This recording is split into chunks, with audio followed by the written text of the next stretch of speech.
The moment the sun vanished, it wouldn't feel like sunset, it would feel like the universe pulled a curtain over reality.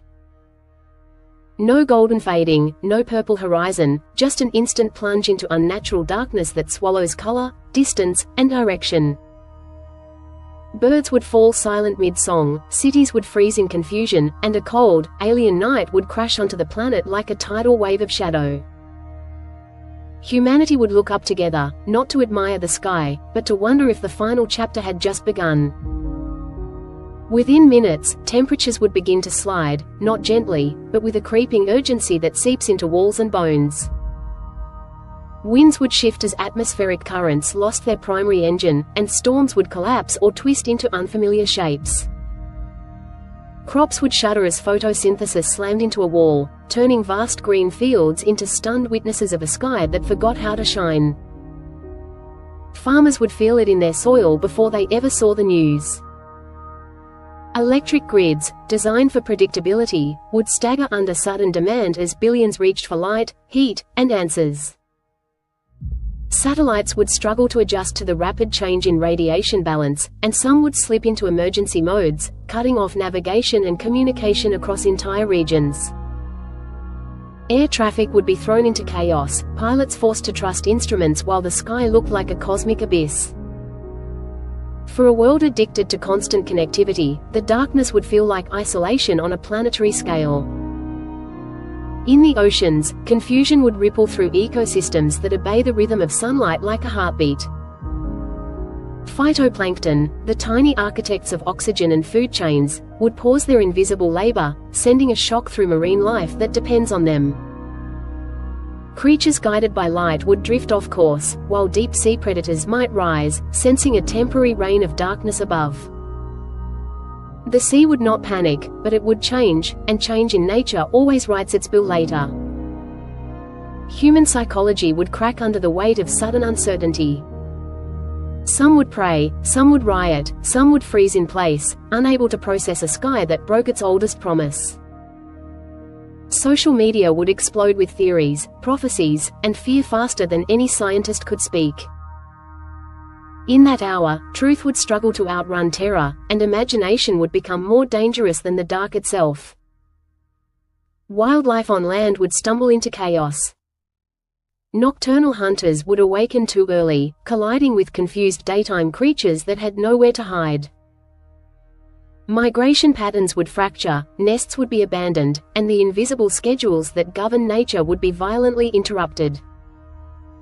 Even after the sun returned, some animals would never fully realign, carrying the echo of that false night in their instincts.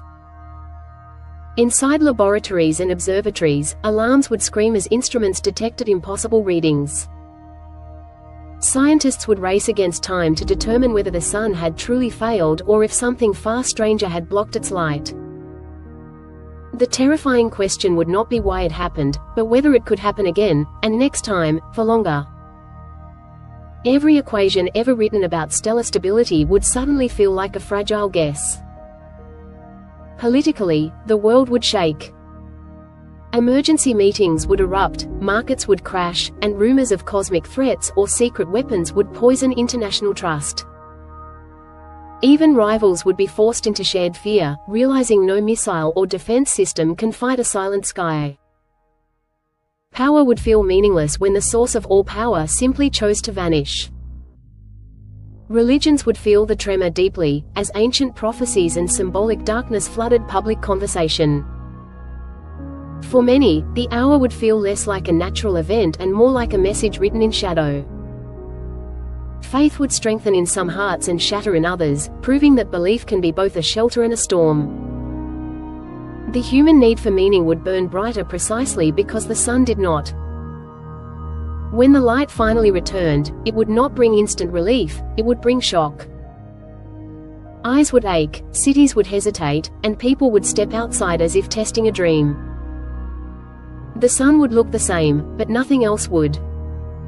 Trust in normal mornings and predictable tomorrows would be permanently damaged. Scientists would later explain that even 1 hour without sunlight could disrupt climate patterns, damage crops, and destabilize delicate systems that rely on steady solar input. The event would be brief, but its fingerprints would remain in harvest reports, animal behavior, and energy data for years. The world would recover, but it would not forget. Children would grow up learning about the long night in school, watching documentaries that replay shaky footage of black skies at noon. Emergency protocols would be rewritten, space agencies expanded, and solar monitoring systems upgraded beyond anything previously imagined. Humanity would become a species that watches its star with nervous devotion.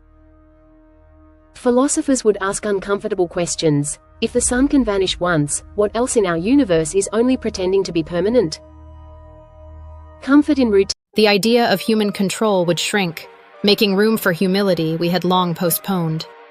And in the quiet moments, long after the headlines faded, people would sometimes pause under bright daylight and feel a whisper of that old fear. Because now we would know, light is not guaranteed, warmth is not owed, and tomorrow is not promised by the sky. 1 hour of darkness would teach us what centuries of sunshine allowed us to forget. Our world survives by grace, not by certainty. That single hour would become a reference point in human history, dividing time into before and after, like a scar across the calendar of civilization. Conversations would change tone, shifting from careless confidence to cautious gratitude, and even celebrations would carry a softer edge. People would speak about the sun the way survivors speak about a storm they never expected, with respect, disbelief, and a quiet sense of vulnerability that never fully fades. Artists and storytellers would transform the event into legends, songs, films, and murals painted across city walls. Darkness at noon would become a symbol of how quickly comfort can collapse, and how fragile our brightest certainties truly are. Entire genres of art would be born from that moment, obsessed with shadow, silence, and the fragile glow that returned. Culture would carry the memory even when science tried to file it away as data. Economies would slowly rebuild confidence, but insurance industries, agriculture systems, and energy markets would operate with new calculations of risk. Governments would invest heavily in underground farming, artificial lighting, and climate-resilient food production, preparing for a future where sunlight could no longer be assumed. The idea of planetary emergency would no longer sound dramatic. It would sound practical. Survival planning would become as normal as urban planning. On a personal level, relationships would shift in subtle but powerful ways. People who spent that hour together would remember who they held, who they called, and who they forgave when the world seemed uncertain. Some families would be formed because of that fear, others broken by the stress it revealed. The darkness would not only test infrastructure, it would test hearts.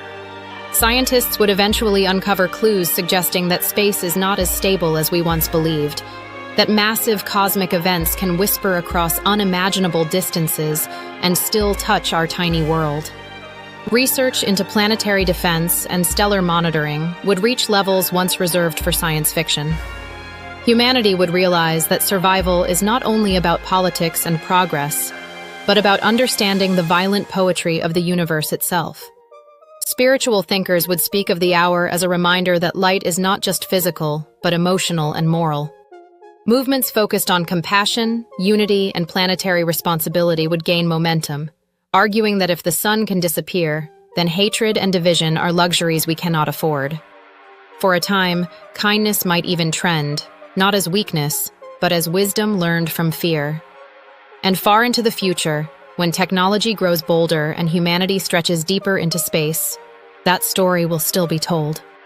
Not as a tale of panic, but as a lesson carved into collective memory, that even the brightest star can fall silent, even the strongest civilizations can tremble, and even one unexpected hour can rewrite how a species understands its place in the universe. Because after that day, we would no longer live under the sun as masters of our world, but as grateful guests beneath a